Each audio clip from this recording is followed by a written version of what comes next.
ทักทายสบายดีพี่น้องมดสุขุสุขคนที่เขาลบหักแพงเด้อยินดีต้อนรับเข้าสู่ซองบ่าวนึกพอปลายเส้นเก่าเส้นเคยเนาะกะตอนนี้บ่าวนึกกะไปเอาเครื่องมาพี่น้องเนาะกะเลยอยากถ่ายบรรยากาศให้ทุกคนได้เบิ่งยวนทุ่งนาพี่น้องเนาะก็คือแบบบรรยากาศดีแฮงพี่น้องแต่ว่าเสียดายเนาะมันแดดร้อนแฮงพี่น้องเนาะบ่าวนึกก็เลยมาลบมาลีอันแดดพี่น้องเนาะอยู่อันกองต้นไม้ใหญ่พี่น้องเห็นบ่ ที่เพิ่งมีอัน มีหังนกพี่น้องเนาะแต่ก็บ่แน่ใจว่าหังนกหรือว่าหังนูพี่น้องเนาะบ่นึกไปเอาเครื่องมาพี่น้องเนาะบ่นึกไปเอาเครื่องมาก็เลยพอดีมาทางนี้เนาะตะกี้แม่นบ่นึกไปทางนั้นพุ่นพี่น้องเนาะทางในบ้านพุ่นแต่ว่าบ่นึกอยากมาทางนี้เด้แบบบรรยากาศดีแฮงพี่น้องเนาะทงไห้ทงนาส่วนแบบโอ้งามอีหลีพี่น้องเอ้ยเนาะแต่ว่ามื้อนี้แดดคือว่าร้อนที่สุดเลยพี่น้องเนาะที่อันทุกคนกำลังเห็นอยู่นี่แม่นจะเป็นทงนาแล้วก็จะมีเทียงนาพี่น้องเนาะเพิ่นก็จะบ่ได้ปลูกนาเทื่อเพิ่นก็จะปล่อยงัวปล่อยควายกินหญ้าตามนี้พี่น้องเนาะเนาะวันนึงเอาเครื่องเมื่อกี้พี่น้องเนาะสั่งเครื่องมาซาวลีให้ไปเอาเครื่องเนาะวันนึงไปเอาแล้วก็วันนึงก็เลยมาทางนี้พี่น้องเนาะอันนี้จะเป็นนาแต่ว่า เพิ่นให้คนจีนมาเซามาปลูกทั่วเรืองพี่น้องนี่เนาะปลูกทั่วเรืองแต่เขาเจ้าเก็บเกี่ยวหมดแล้วนี่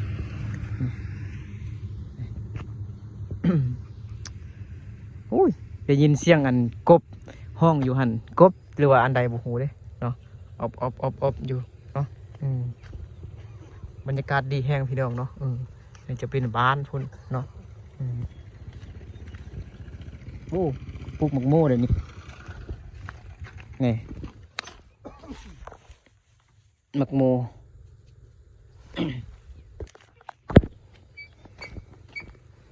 สบายดีไปยังมาไปเอาเครื่องมาแล้วก็มาทางนี้เห็นบรรยากาศดีแห้งถ่ายให้เพื่อนเบิ่งแต่ว่าแดดร้อนแห้งเนาะแต่ว่าแดดร้อนแห้งเนาะไปลุงสิไปยังนี่เอาสวนไปเฮ็ดยังนี่เป็นหน้ามาไปหน้าใหญ่โง่เนี่ยใหญ่งัวอันนี้เป็นงัวลุงหมดเนาะบลายหรอกโง่มันโง่มีจักโตงูเสียโตลุงอยู่บ้านกลางเหรอ บ้านนี้โอ้บ้านเดี๋ยวนะบ้านน้องงัวเนาะ มันบ่อันนี้เป็นบ้านน้องงัวมันบ่น้องโง่เป็นจังหวัดพุ่นโดยข้องไปหันเนาะน้องงัวดงเงินพออยู่ดงเงินมันนี่ดงเงินน้องงัวเนาะอ๋อนี่จะเป็นบ้านกลางอีกพี่น้องเนาะนี่อยู่บ้านไหนน่ะนี่เอาเมียอยู่บ้านดงหลวงนี่แต่ว่าอยู่บ้านห้วยเพาะพุ่นอยู่ไสยะมาเอาเมียอยู่บ้านดงหลวงนี่อยู่ห้วยเพาะคนนะแม่นเคยไปบ่พอเคยไปบ่ห้วยเพาะห้วยสังแง้มแม่นไกลห้วยสังแง้มไปแต่ว่าเดี๋ยวนี้เขาก็เอิ้นห้วยเพาะเด้เอิ้นห้วยเงาเด้เพราะว่าแต่กี้แม่นอยู่ปากเพาะแม่นห้วยหางห้วยเงาตะกี้น่ะโดยอยู่ไกลแม่นบ่เอาเมียอยู่บ้านดงหลวงนี่บ้านกลางเนาะแล้วก็ดงหลวงแล้วก็บ้านเมืองเพียงบ่แม่นบ่ต่อไปนะดงหลวงแล้วก็พ่นหินฝากน้ำมันน่ะแม่นบ้านพ่นหินมาทางนี้มันดงเงินแล้วก็น้องงัวแล้วก็บ้านเมืองเพียงดงนี่ดงเงินโดยสังเจริญเมืองเพียงคนไส้มาพ่นโดยบรรยากาศดีแฮงอุ้ยสมเป็นเมืองเพียงเนาะดินเพียงถ่ายลง YouTube เคยเบิ่ง YouTube บ่เคยเบิ่ง YouTube บ่แต่ว่าเสียดายมื้อนี้มันแดดร้อนแฮงเนาะนี่บ่เฮ็ดอันนาแซงบ่พออันนี้เขาเฮ็ดสมุกโทเหรอเขาเฮ็ดสนุกทัวร์เฮ็ดนาแซงน่ะพออันนี้บ่แม่นนาพ่อฉันอ๋อนาแซงพอแต่อยู่พูนทางกายพ่นหินทุกคนพอบ่ได้อันนั้นบ่ได้อันเฮ็ดแล้วเนาะบ่ได้อันให้คนจีนมาเฮ็ดอันปลูกอันนี้บ่ได้ให้คนจีนเซาอ๋ออันนี้มันเขาให้เซานี่แพงบ่ เฮกตาร์หนึงเท่าไหร่นี่ เฮกตาร์นึง เฮกหนึ่ง โซนนี่จักนาย7 ล้านละ9 ล้านน่ะ 7 ล้าน9 ล้านเนาะต่อปีเนาะ ต่อปี อ๋อโดย เขาเฮ็ด อันนี้คนจีนเฮ็ดหมดเนาะ มักโม่นี่จัก10 ล้าน อ๋อ ส่วนมักโม่แพงของโม่หน่อยนึง อ่า มักโม่แพงกว่า มักโมแพงกว่ามักทั่วทั่วเรื่องเนาะ เพราะว่ามันมักโม่นี่มันเขาใส่ถุงยางหลาย อ๋อ เจ้าของหน้าเอาแพง เอาเพลงเนาะยานมันดินมันอันนั้น ใส่ถุงยางแล้วจังหน่อยเจ้าของมันไปเก็บถุงยางออกสิ แม่นโดย พวกอันนั้นมักโม่น่ะเนาะ โดย เราฟังพอไปตื่ม โดย เดี๋ยวเก็บพอคืน เดี๋ยวเราเล่นทงนาไปเบิ่งโง่เขาเอิ้นโง่เนาะงัว พอมางัว งัวเอาเมื่อกี้พอว่าโง่ งัว โง่แบบ ให้ทุกคน แต่ละ ว่างัวกัน แต่ว่างัว งัวแบบ ถือคำศัพท์ แม่นแต่ละท้องที่นอนบ่คือกันเนาะแบบเบาบ่คือกันนั่นนะก็ฮู้อันเผาไพรบ่ลูกเป็นเผาไพรเด้คนลวอันนี้ฮู้บ่ไปทางดอยก้าวนี่ไปสะแงมแต่เป็นชนเผ่ามงเด้ ไปทางนี้เป็นคนฮามงอ่ะ เผ่ามงเด้ ฮามงบ้าน แล้วก็กลายไปอีกจังแม่นอันชนเผ่าลว พ้นนะ ฮะ ฮามงบ้านเพิ่งพ้นนะเขาว่าอยู่นะ บ่แม่น ฮามงนะบ่แม่นอ่ะ เผ่ามงห้วยสะแงมห้วยเพาะกับพ่อเคยไปหรือบ่ โอยเพาะเตะก็มันไปอะไรตะกี้มัน ก็เคยได้ยินอยู่แม่นบ่ มันอยู่ ห้วยอยู่ห้วยเลยนากว้างมันยังหั่นนี่ ทางนั้นไปจักบาทแต่หอยเลยนะกวางนะ ไปทางนั้นเนี่ยมันยังนี่ มันนี่เขาเห็ดคนมะโขนะเขาเอาทีมกันนี่นะ นี่นะ อืม เอ้าอันนี้มันมักโม่หรือว่ามักทั่วนี่ มะโขโอนี้ มักถั่วคือว่ามีมักโม่อยู่ก็ กุ๊กมะโขนะ ยังเรือมันแบบนั้นเนาะมัน อันนี้ ตก กุ๊กมะโขเนี่ย นี่เขาเก็บเราพี่น้องเนาะนี่เขาเก็บกู้มาแล้วนี่โอ้โหคือสิแบบบรรยากาศดีแฮงพี่น้องเนาะโอ้ยดีอันเสาไฟฟ้ามันบ่ไฟเสาไฟฟ้าแห้งสูงบ่ไฟฟ้าแห้งสูงบ่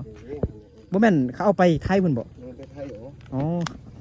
ผักนอกก็หลายพี่น้องเนาะแต่บ่กล้ากินดอกเฮ็ดนี่ยันมัน เป็นยัง อุ้ยเขาฉีดยาก็บ่ ฉีดยาอยู่แต่ว่าคือมะโขเขาก็ฉีดยาคือกันเขาก็ โดย เอาไปต้มกินเนาะ โดย เอาไปเซน้ำเกลือให้เขาเอาต้ม โดย นี่นะต้มเอาซุปกินก็ได้แล้ว อ๋อ เขามาเก็บตลอดนะ โดย เกลือทางในแห้งไร เอ้าลูกคิดผิดมาคิดว่าแบบอันคนจีนมาเซาดินทางหน้าน่ะมาเฮ็ดนั่นคิดว่าแบบหลายล้านนะเป็นร้อยล้านบ่ฮอดเนาะมีแต่8-9ล้านกีบเนาะก็ประมาณเฮกตาร์หนึงก็ถ้าเป็นเงินบาทก็10,000 กว่าบาท เนาะ ตาย โดย 10,000ตายนี่แหละ 10,000ปลายกว่าบาทนี่แหละพี่น้องเนาะจักโตงูน่ะ ตัว 5 ตัวโอ้แดดฮ้อนพี่น้องเนาะแต่ว่าบ่นึกก็บ่ได้ใส่หมวกมาได้ หลายคนเลยหลายคน เลย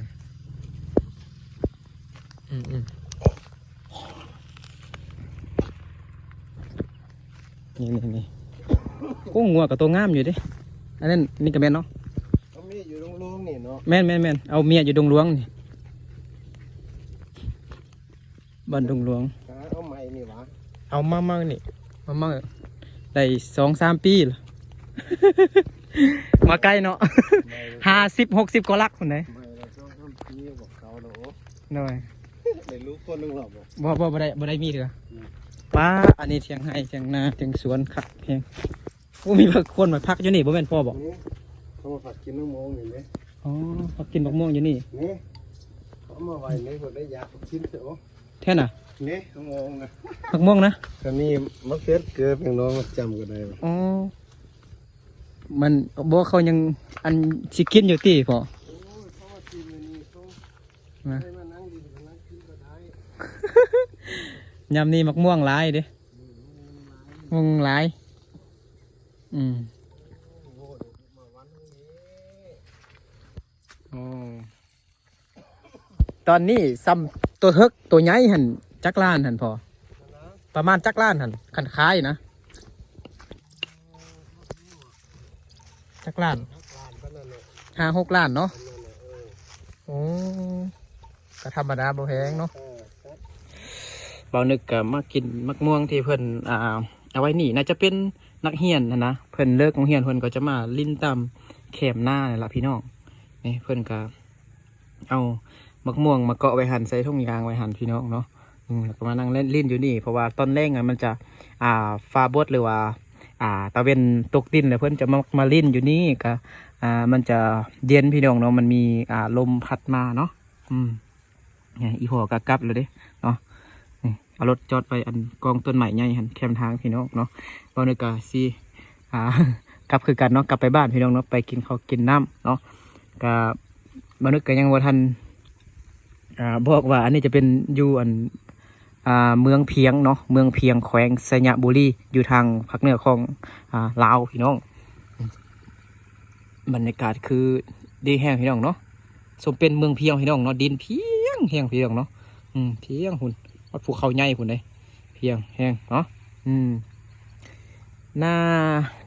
เปลี่ยนจะเป็นแบบนี้มันจะเป็นคนจีนเนาะเซานาคนลาวเนี่ยมาปลูกอันทั่วเหลืองแล้วก็ปลูกมักโม่ได้พี่น้องเนาะเฮกตาร์นึงนี่แต่ก็บ่นึกก็บ่รู้บ่ฮู้ว่าอยู่ทางไทยมันเอิ้นจังไดเอิ้นไร่นึงบ่1ไร่บ่อยู่นี่เอิ้นว่า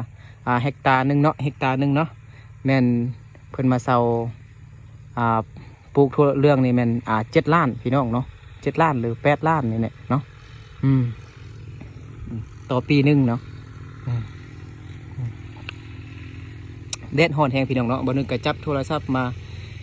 ถ่ายเนาะอยากให้พี่น้องได้เบิ่งบรรยากาศอยู่ตาม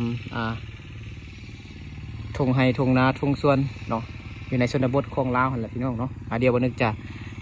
ย่างไปพุ่นก่อน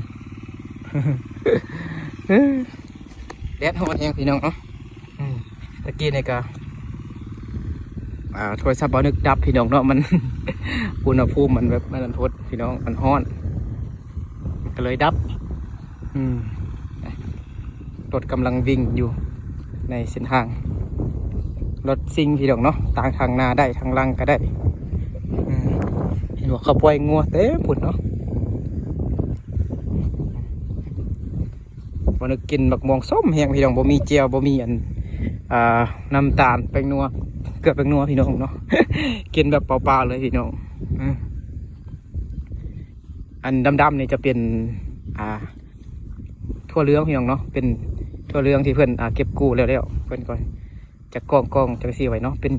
ต้นมันเนาะเป็นเครือเป็นต้นมันแหละพี่น้องเนาะเก็บเอาทั่วแล้วก็กองไว้จังสี่พี่น้องเนาะ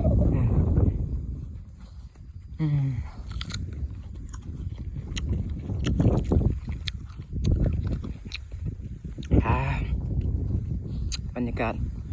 ดีแฮง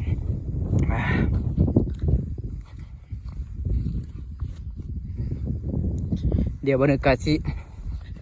กลับไปเฮือนก่อนพี่น้องเนาะไปกินข้าวสวยกินข้าวเที่ยงก่อนเห็นบรรยากาศดีกันเลยจับโทรศัพท์มาถ่ายให้ทุกคนได้เบิ้งได้ชมนำกันโอเคเนาะบรรยากาศสิกลับเฮือนก่อนแล้วบัดนี้เนาะก็บรรยากาศขอลาพ่อแม่พี่น้องหมดสุขุสุขคนไปก่อนแล้วเจอกันในคลิปต่อไปเด้อเนาะสบายดีอาจจะเป็นทางปูย่างนะพี่น้องเนาะไปบ้านกลาง